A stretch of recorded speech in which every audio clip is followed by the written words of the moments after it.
nila yun yung napili mo sa ngayon. Ano ba yung sitwasyon mo? So, short lang po. And then prayer time. Parang when it comes to faith po. Meron po marikina sa iyo.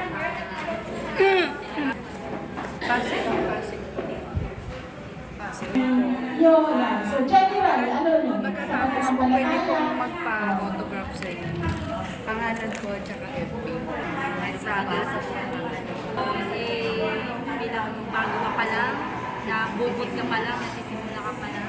Doon, ito naman ay yung lumukad-kad ka na. Nag-open na yung lumaban na. Tapos marami na yung so, saan po kayo dito sa bago? Ikaw, paliwanag po siya dahil hindi ka pa ako'y hindi pa ganun lago sa lagyan ng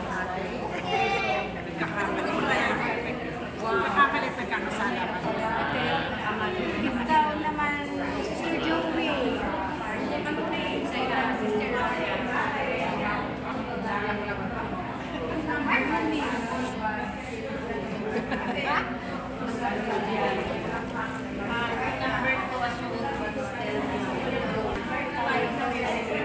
Nalalaman na tayo, kilala natin ang Panginoon Diyos, pero sometimes kung dumating ang mga struggle, nalalaglag ang mga faith natin.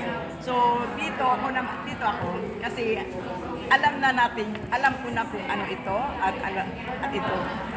Dahil sa tulong ng Panginoon Diyos ay nagbubog tayo dahil lagi tayo nagmi-ministry, lagi tayo nagsishare ng mga magandang balita. So, galit tayo sa mga kapatiran natin. Tanggap sa Panginoon. Praise God. Ito na nalalaki. Ano ba yung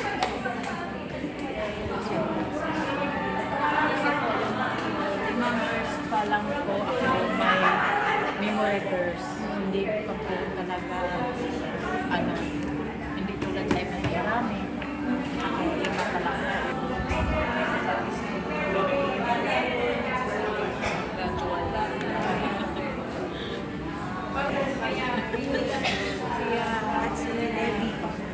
Sister Ako, dito pa rin. Saan po banda? Dito pa rin. Kasi, hindi pa rin ako matagal sa church namin. Siyempre, ang lahat to ng inaano ko doon, yung mga pastora na iba-iba, pinakikinggan ko po yung mga yung mga tinuturo nila. Minsan kasi malalim, mahirap din. Meron naman ang pastora na madali siyang intindihin. Dahil yung pagpapaliwanag ng bawat isa, iba-iba eh. Kaya masasabi mo, parang yung naintindihan ko dahil ang liwanag sa isipan ko, yung pagsasalita. Eh kasi yung iba, mas madalas talaga English. Kaya pre, mas oo. Kasi pagka na-translate, siyempre hindi naman college level ako, high school level lang. Siyempre iniisip ko din, naintindihan ko yung ibang English. Pero alam mo ako, with the help of the Holy Spirit, kung siya yung magtuturo sa'yo. Kasi talagang malalim ang Bible eh. Malalim. History pa. Kahit nagbabasa ka, kailangan tanongin mo pa rin sa iba. Yung tunay na nagbabasa lagi. Hindi mo siya maiyaano kasi yung iba, noong kasi nagbasa ako dati, nawalan lang ako ng dana, nasira yung pamilya. Dati na ako, 3 binyag lang. Kailangan talaga.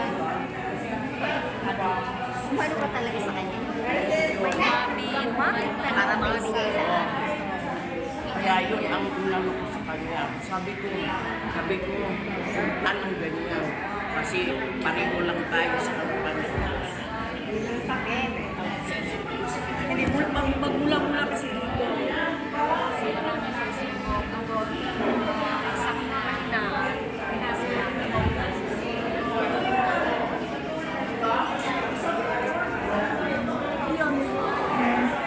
Tuwing linggo, iba-iba.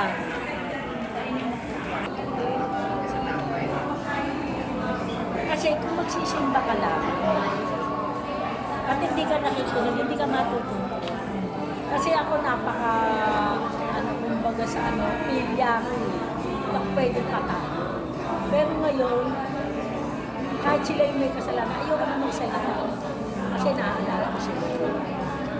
Na ang sabi niya, kahit kaaway mo, kahit anong ginagawa masama sa inyo, asawa mo, mahalin ko. Pero siguro darating din yun. Ilang araw na lang.